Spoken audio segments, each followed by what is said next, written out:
Hi guys, welcome back to How to Doctor. In today's video, I'm going to teach you how to enter recovery mode on Android. Let's get started. Now, I have my Android phone here, which is an OPPO A38. Some Android may vary on entering the recovery mode. Now, for this device, let's turn off first this phone. Once it is turned off, then press and hold the volume down and power buttons simultaneously. Once you see the logo appears, then release the buttons. You can see here that it shows the recovery mode. Now select English for the language.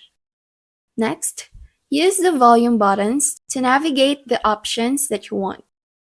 It's either the formal data, reboot device, or simply power off. You can use the recovery mode to troubleshoot and fix issues with your phone. For example, you can use it to perform a factory reset. That's basically how you can enter recovery mode.